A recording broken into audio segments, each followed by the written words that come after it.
Think about that. Touchdowns in 13 straight games. So the fact is, I don't want to see the 49ers without both of them. You know what I'm saying? No, I'm 100% with you. As you speak about, Christian McCaffrey's historic year, I did some research regarding just some of the great records in 49er history and Jerry Rice and that historic 87 season and the historic Frank Gore career just in general. Deebo Samuel recently had 8 touchdowns rushing in 2021. Right. McCaffrey already has 6. I know. Gore hit 10 once. Him and Roger Craig hit 9. Craig did, I believe, twice hit 9. 10. 10 is the all-time single-season rushing touchdown thing. Isn't that kind of crazy? It's wild. I thought it would be higher. Yeah. I mean, Ricky Waters scored the 5 touchdowns in the playoff game. And the Niners used to run the ball. They were a very balanced team. Yes. Not even Hugh McElhaney rushed for 10. No. There was a quarterback in the early 60s who was a first-round draft pick who he was not good, and he ran for 10 touchdowns one year. There's about 5 guys that have done it, and Frank Gore is one of them. So he's at 6 right now. If I were laying down some money, I don't even know if that's a thing that you can do on team season rushing touchdown records. Oh, McCaffrey's getting at least. He's getting like 11 or 12, right? I think he may get to 15. Frank Gore 10, J.D. Smith 10, Joe Jet Perry 10, Ricky Waters 10 rushing touchdowns, Derek Lavelle in 95. Yeah, Derek Lavelle's odd, isn't it? 10. Joe Perry's on here twice. Billy Kilmer 10 touchdowns in 1961. Yep. Yeah. So UCLA product, 11th overall, 1961 draft. Roger Craig, his most. 9, I think 9. Twice. Yeah. Isn't that kind of crazy? Yeah, McCaffrey's getting that. You think he's getting that? Yeah, there's no doubt. He's already at 6. I know. Isn't Harrison Hurst had 8 in 2002. Carlos Hyde 8 in 2017. Debo's got to be right there, right? Deebo Samuel in 2021. Deebo Samuel 8 in 2021. 27th on the list. Frankie Albert, your guy. 1948 8. Vic Washington, running back, fullback. I think Ken Willard's on there somewhere. Norm Stanley. Remember him, 1947? No, don't remember him. Oh, you don't remember him? That I will admit. Now, that's a name I've not heard in a long time. I love all these names, dog. Yeah, somewhere somebody's wearing a number 40 Kenny Willard jersey. You only love them when you say them. When I start talking about old guys. Oh. Well, for our teams. Yeah. Oh, for our teams. Yes!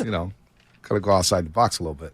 I like to pay attention to all these franchises, see what their records are. But McCaffrey's getting that record. Right? McCaffrey's getting that record. Now, does it qualify him for the Ring honor? No. No, but there is something wild, like doing my. I know you're gonna do King of the Hill here in a second, and I won't give you all of it, but doing my research on Jerry Rice and that historic '87 season, the more you dive deeper into the whole year for the NFL as a whole, it's a wild year. Right. It's criminal. Montana or Rice didn't win the MVP that year. Oh, I know. John Elway got it, and I'm looking at the advanced numbers, and I know he had 4 fourth quarter comebacks. Like somewhere, someday, and today's not that day. We need to have a rant on why Jerry or Joe didn't win the MVP in '87. It's a crime. What's more criminal? Them not winning MVP in '87 or Steph Curry not winning Finals MVP in 2015? Wow. I mean, going back to national narratives. You know what I'm saying? You know what I'm saying? Just like you look at some of the MVP awards and the Finals MVPs, they're like, come on. Like Michael Jordan, I get his beef. Michael Jordan probably could have won MVP every single year he played in the 90s. What did he win, 6, 5? He won 6. Okay, yeah. But he at least had 6. Montana had 2. Should have had 3. Come on. Like Shaq only has 1 MVP. Think about that. Well, how does Montana lead just real quick in '87? Now we're here. He leads passer rating efficiency. He leads the NFL in touchdown passes, yards that year. Okay. He's the All-Pro. Okay, he is the All-Pro. He's a Pro Bowler, and he doesn't get MVP. How?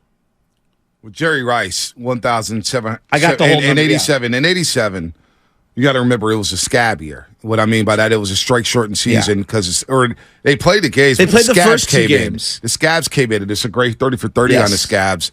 The Washington professional football team ended up winning the Super Bowl, and the Scabs, quote unquote, the guys who play for the regular guys, they're mad because they didn't get a championship ring. Yeah. And they played 3 games and actually beat the Cowboys on Monday Night Football Yes. against the Cowboys Stars. Yes. Scabs won that game, so they're ticked off about that. And they don't even get acknowledged during that championship season for the Washington Redskins when they beat the Denver Broncos 42-17. Doug Williams won the MVP with one of the greatest second quarters in NFL history. Montana was highly scrutinized during this time because they played week 1 and 2, and then 3, 4, and 5 were the players striked, and they didn't want to come to work. Well, Montana crossed the picket line. And he and a bunch of other stars, he's not the only one, but him, Lawrence Taylor, I believe Randy White as well crossed the picket line, and people were furious. Yeah, no doubt. They were furious. They were very hot. Bill Walsh kind of quoted it in his book, in a couple of his books. I read it up in Maui, where he kind of talked about the strike here and keeping in contact with the players or whatnot. And saying, and a lot of players didn't want to strike. They wanted to play. Yes. This is what they do. But Jerry Rice, 22 touchdowns. That's receiving. Touchdowns? He also had another one rushing. I mean, he was amazing that year. You're listening to 95.7 The Game, KGMZ FM and AC1 San Francisco, always live on the free Odyssey app. Download the Odyssey app and favorite 95.7 The Game for the best and most up-to-date sports coverage. Do not forget, you can also watch us every single day on YouTube and Twitch. Sponsored by very good friends at First NorCal Credit Union. Just log on and search for 95.7 The Game. Be sure to like and subscribe to the channel while you are there. Shout out to the Comcast Business Text line and, of course, YouTube and Twitch, who are participating in the shows. Been some good numbers this week on YouTube and Twitch. I really appreciate that. King of the Hill coming up here in a minute. My favorite bit of trivia about the Jerry Rice season in 87, there's lots of little ones. He didn't even lead the team in receptions. I know. Isn't that incredible? It is incredible. Roger Craig had one more catch than him that year. I know. It is incredible. 22 catches, though. 22 touchdowns receiving. That is insane. It's in 12 games. That is insane. Just, again, Barry Bonds' baseball card looks crazy. Jerry Rice. Jerry Rice, 1848, 1995, 1503. The numbers are just... From 87 to 96, he played 156 games. He scored 136 touchdowns. I know. It's and incredible. That's receiving. Let me throw in 8 more rushing. And in that entire time, almost a 10-year period, 15 fumbles. The guy played 17 game seasons. If you do the math, it would be 100 catches for 1,500 yards and 15 touchdowns. He averaged that for a season from 87 through 1996. I was talking about 100 and 1,500 yards. I was talking about the catch percentage with Brandon Ayuk and CeeDee Lamb. Yeah. How Brandon Ayuk in the last 31 games have a 70% catch percentage. What's Rice's? So from 86 to 95, Jerry Rice's catch percentage It was like 88. 144%.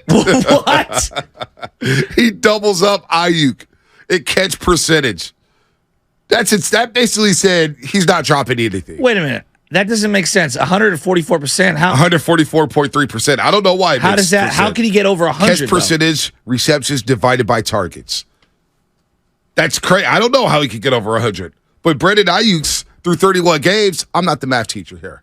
This is just the numbers. Sorry, I'm confused. Yeah, well, we're all confused. Yeah. It just shows how astronomical Jerry Rice's career was and how crazy his numbers is. It's impossible to be over 100%. Well, that's what it says here, okay. Shasky. All right. Well, when I look at the last 31 games, I apologize. No. Don't apologize. I don't get it either. Yeah, I didn't come up with this stuff. I didn't come up with this stuff. No, don't be confused. Just be in awe of what Jerry Rice did. That I am. You know what I'm saying? So let's get the King of the Hill real quick. Let's do it. King of the Hill.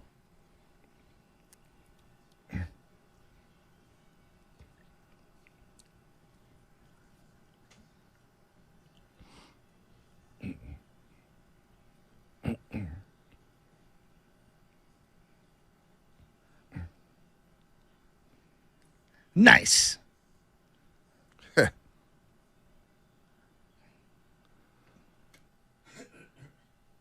Dave in Oakland. What's up, Dave? How's the Jimmy Garoppolo experience going for you, buddy? He hit me up online yesterday. Did he? What he said? I love Dame. He just said I'm a real one, and I appreciated it. Dave's never said that about me. I'm going to go hit the weights in honor of Dame today. You know what, Dave? Screw you, Dave. I'm glad you're suffering through Jimmy Garoppolo. No, that's my dog. Come on, Dave. Where my dog's at. Come on, Dave.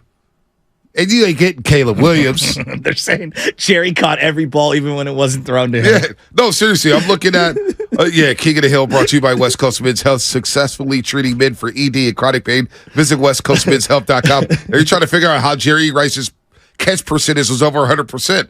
I'm looking at Brandon Ayuk's, right? Yeah. 85% this year. 68.4 last season. Okay. 66.7 the year before. So that means if I throw 100 at you, he catches 67 or so. Yeah, 67% of them. So if I throw 100 at Jerry, he catches 144. That doesn't, like, it didn't register. It just doesn't even make sense. So give me your 7 best teams. Wow. Number 7. Hey, wow, those are some crazy numbers. All right, NFC. All right, real quick. Number 7. When it comes to the top 7 NFC teams, wait till you see what I have in number 1. Number 7. I'm going to go with the Tampa Bay Buccaneers. I like that pick. Baker Mayfield, like Mike Evans. Yeah. They haven't played bad. No. They're 3-1 right now. Maybe some people think they're a little low. I don't believe in them yet. The way they got beat up by Philadelphia, I'm not so sure about that team. I'm going to have them at number 7. Number 6. Surprisingly, I'm going to go with the LA Rams. I think the Reds are better than what people thought, and they're going to get Cooper Kupp back within the next 3 weeks. They're 2-2. Big game against Philadelphia this week in SoFi Stadium. Somebody posted a video yesterday of them doing the ladder drills, and it was Cooper Kupp followed by Nakua, and they're like, it's the same video. Watch Cooper Kupp's feet. He's the fastest person I've ever seen run a ladder drill. Yeah, now you're going to have Cooper Kupp, Puka Nakua, Tutu Atwell. I mean, yeah. Tyler Higbee. I think they will rise up your rankings. Oh, boy. We'll see about that. Number 5. Number 5. The Seattle Seahawks. Ooh. I don't know how good they are. They did go to Detroit and win a game. That was impressive in overtime. That was an ugly win against the New York Giants. Their defense has got after Daniel Jones. It may have been the worst performance ever by an offensive line that I've ever seen. They were my laughing stock of the week, giving up 10 sacks of Daniel Jones. How can I blame Daniel Jones for his poor performance when nobody was blocking for him? But I have Seattle at 3-1. Seattle, they have a bye week this week. Let's see what they do in the next month. Seattle at number 5. Number 4. The Dallas Cowboys. Oh. Number 4, the Dallas Cowboys. 3-1. But all these Cowboy fans are coming at us talking about, well, what about the Niners schedule? I haven't played anybody. Well, who have you played? You beat up on the same New York Giants. You beat up on the New York Jets a week after Aaron Rodgers got hurt. And you beat up on the New England Patriots that look so uninspired, so vanilla. My Belichick's final year take is just aging like fine wine. Well, you also said last year was his final year. I know. So if I keep saying it, eventually it'll be true. There you go. All right. Kellerman takes. Yeah. Number 3. The Detroit Lions. Number 3 team in the NFC, folks. And they're coming. I'll have more on them. Number 3, Detroit Lions. Number 2, as we got a break here, the San Francisco 49ers. Number 2 team in the NFC. I'll explain why on the other side with Mike Bassick. And the number 1 team in the NFC right now, the Philadelphia Eagles, who represented the NFC in the Super Bowl. So we'll do that on the other side. We'll explain my King of the Hill. No, it didn't hurt me at all. I don't care about being number 1 right now. I want to be number 1 in February. I like that. There you go. That's what.